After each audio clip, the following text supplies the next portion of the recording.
Hello everyone, and welcome to the Canon VIXIA HF R800 bundle unboxing and review.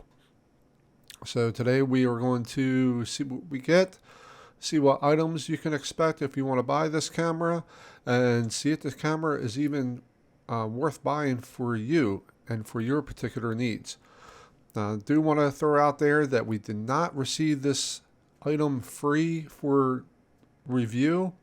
We have bought this full price with our own money, and I can only state our own actual usage and our own experience with using this camera. So I'm going to give you my most unbiased opinions on it. Again, this is just our own opinion on this camera and our own personal experiences. So enough jibber jabbering, let's jump right into it and let's see what this is all about. This is the box that it came in. And it came into an Amazon box, but this is the other box that was inside the Amazon box. And this is, you can see, it's the Canon R800, the black model, 64 gigabyte bundle. It comes with a little scan disc SD card.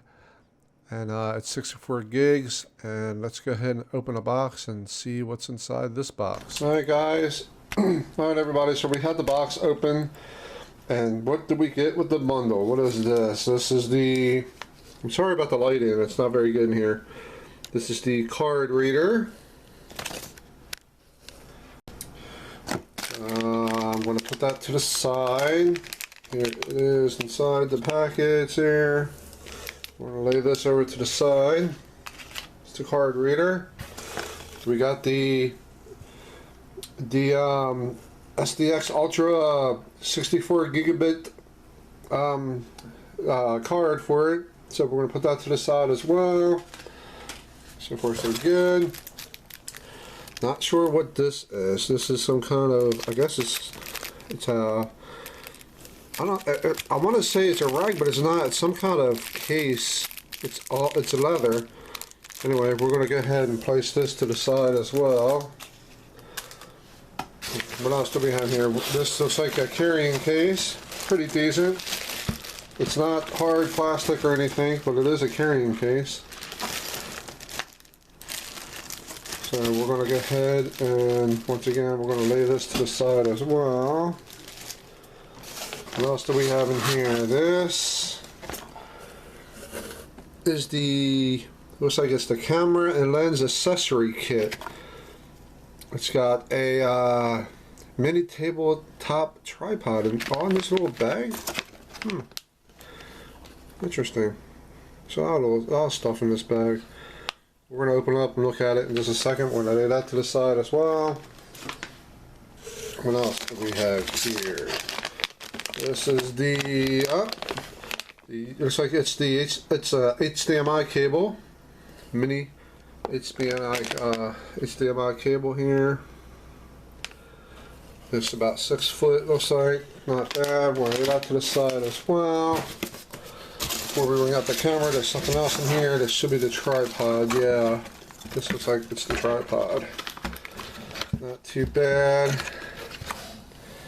The Gripster 3. Try to get this in the camera here. Tripod. We're going to lay that to the side as well. And we have finally the main ingredients. We have the VIXIA HF R800 camera. And then open her up. It's kind of hard to do this with one hand and hold the camera too. So we got a user manual, set that to the side, and here is what's inside the box. What do we have here? We have a, looks like a USB, little USB cable. I'm going to set that over here. This looks like a power supply, I'm assuming. Yeah, this is power supply. I see the plug here on the side. So over there. This is a, looks like another USB cable, or is this HDMI cable? This might be an HDMI cable. This is an HDMI cable. Put that to the side. What else do we have in the box? The battery. Oop, look at that. Came right on out of the package. Oh, right on out of the package here. Yep, there's the battery. Put that to the side. And what else do we have? We have that camera. There she is. We have the camera. This is everything you get with the kit. So you have the camera, you have HDMI cable, you have a USB cable, you have the card reader, you have a, looks like it's kind of like a Velcro carrying case. It is not leather, this is Velcro. You have the accessory kit, looks like a bunch of cleaning supplies, a little handheld tripod, and you have another little gripster type tripod thingy. So all in all, not too bad. So we're gonna charge up the camera. We're gonna hook her up and try her out. Hey guys, I'm back. The camera, I did just get done charging the camera, although I left it plugged in just so I can show you how to do it. But the charging took about an hour to get a decent full charge out of the camera. And what you do is you plug in the charging cable right here, right underneath the hand strap. There is a little slot that the power cord plugs into, and I'm going to try to get it into this camera here. If you can see it, right there is where the power cord goes into. One of the really good things I like about this camera is that you can record it while it's plugged in. So you can use the recording, you can use it, and you can do whatever while it's plugged in, so you don't have to worry about the battery draining. It's great for somebody like me who's going to be using this camera for reviews, and usually I'll be using it for inside and just in one area, so I can keep it plugged in, so I don't have to worry about whether the battery's going to last or not. So that's good. Now, without it being plugged in, the charge time on the battery, it lasted a good 3 hours, and that's with a continuous video recording. I took it to an event, to like an amusement park, and I did a review of the hotel that we're staying at, and I did a continuous recording, and I actually forgot to turn it off at one point and noticed that it was still powered on, and this was 3 hours later, and I was about to die. So I think that's pretty decent. I mean, I don't think that's too bad. To power on the camera, there's two ways to do it. The default way is when you open up the visual display, it automatically turns on, as you can see here. And there is another way you can do it. In the settings, you can set it so that it doesn't automatically turn on when you open up the visor. You can turn it on manually right here where this on-off button is. So that's another feature that I like about the camera. Another good feature that I just found out is you can hook up headphones to this. Yeah, right here at these AV jacks. So I think that's pretty cool. So you don't have, if you want to record and hear video or playback, you don't have to disturb other people. So I think that's pretty neat. This slot right here is for HDMI, so you can plug a cable to the camera and into an HDMI port on your TV, and you can play back videos directly from the camera to your TV. So that's a pretty nice touch. Right here is a USB. What that is you can hook this directly up to a USB port on your PC, and you can download images and videos directly from the camera to your PC. So that's another nice feature. Right here, this slot right here is for your SD card. So what you do is you just press this little button sliding thing. I don't know how else to pronounce it or describe it. When you press it, the door will slide open. So let me go ahead and do that here for you. See how that door slides open? Just like that. Open and close. There's actually a little tiny little, like a little lever here. And you just touch it and it just opens and closes. You take your SD card that I have that came with my kit. As you can see, it's a 64 meg. And you slide it into this slot. Now, you can't slide it directly in like this, it has to be on a slight angle. So it goes in like that. I hope you can see it on this video, on this camera here. Here, let me turn it around. It's kind of on a angle. So this will be straight in. This is kind of on an angle. So it slides in that way. So that's kind of odd, but no big deal to me. So you just slide it into here, click, and it's in. And then you just close the door, and your SD card is now in the camera. Another neat thing I just discovered about this camera is it has tracking, which I think is pretty neat. So if you're filming somebody, or if you're filming a particular object and it's moving, all you do is you press the screen and it locks in on that image. You see that square? So whenever I move that camera, it's locked in on that image, wherever I just placed it at. Look at that. That's pretty neat. I have a light right here, so let's just say we lock it onto the light. Look at that. Isn't that neat?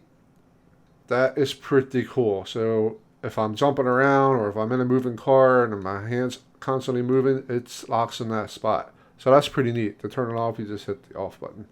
So I think that's pretty neat. It does have, as you can just tell, it does have a touchscreen display, so it's pretty neat. I really like that a lot. The camera is pretty light. I know I saw some comments online that people didn't like it because it felt like it was too much of a toy, like it was really light, like they felt like if they dropped the camera, it was going to break. I don't get that feeling at all. I mean, it feels pretty nice and decent to me, and I kind of like it light personally, because who wants to carry a heavy camera around all day? I like the light camera. The record button's right here, right by your thumb, so when you're recording, all you do is hit that, boom, boom, and you're recording. As you can see here, that's it. That's pretty neat. Your zoom button is on the top. Zoom in, zoom out. It does have a 57X zoom onto the camera. At some point, if you zoom in too far, it does get into the digital zoom. But I think most cameras have that. And it does have a shutter on the front, which is manual. So right here on the side, there is a little button right there. And you slide it up to close the shutter and slide it down to open the shutter. So pretty neat. I really like this camera. You can also take pictures with it. It does have a self timer as well, so if you want to take a photo with your family or even a video, you can set this onto a tripod, set a timer, and then it'll start recording once you're within whatever time that you set the record to. So I think that's pretty neat. It does record in 1920 by 1080, which is HD, so that's good. There's nothing, no object or no item is perfect. So it does have a few cons. And one of the cons I don't like about this camera is it doesn't record very well in low lighting. The images come out kind of grainy and kind of a little blurry in low light situations. But if you take the camera outdoors and it's a cloudy day, it still takes very good pictures. But if you're indoors and the light is not that great, keep in mind your video is not going to turn out all that well. Now they do have accessories you can buy for this, and one of them is an LED light that you can attach to the camera. I did not buy that because I'm not going to need it for my purposes. I mainly bought this camera to do reviews on, and I will be using this camera indoors. So, and my indoors have pretty good lighting, so I'm not too worried about that. Another con is the charging. You cannot charge this battery unless it's plugged into the camera. So you can see the battery's here now, and you have to plug in the charger cable to the wall, and that's how you charge the battery. I could not find an adapter or anything that I could take the battery and just plug it into an adapter and plug it into the wall. I haven't found anything like that online. I don't know if they make one. Possible. But it's kind of a bummer.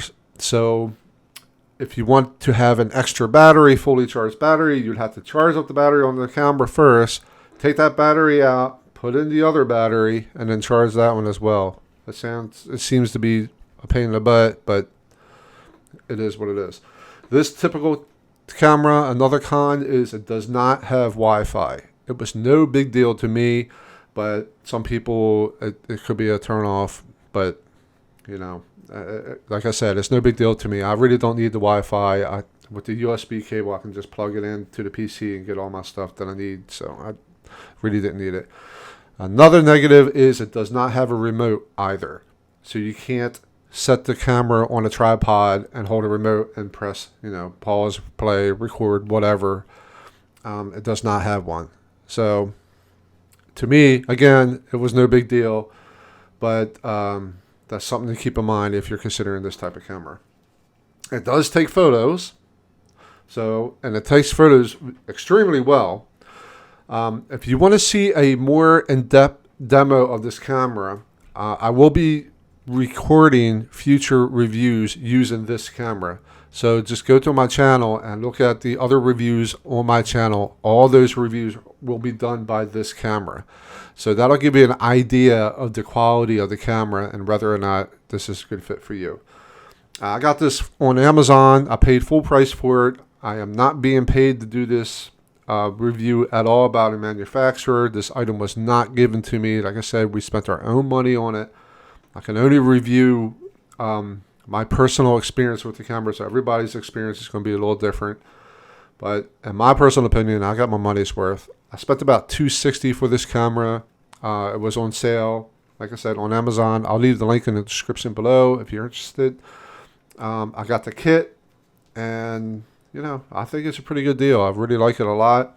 It's a lightweight, takes good videos. I mean, what more do you want?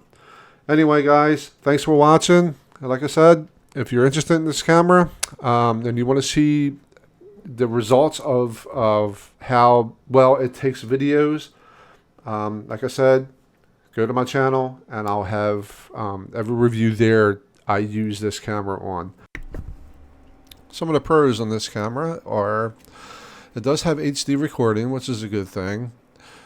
I like the touchscreen. Touchscreen is very nice on this camera. It's got pause, resume recording, image tracking, which I really love the image tracking. And it has a self timer. And it has AVI and HDMI ports. Not many cameras have AVI anymore. And it's got a pretty decent mic. Not everything's perfect though. So the cons on this camera, it's got poor quality and low lighting. It gets that grainy, blurry image. Got on-camera charging, which I didn't like too much. No Wi-Fi, no remote, and it's got a very poor manual to say the least. But my final score in this camera, I'm going to give it a score of 4 out of 5 stars. It's a decent camera. It's a mid-quality camera, and I think you're going to enjoy it. Well, I hope this helps you in deciding whether or not to buy the camera. Have a good one.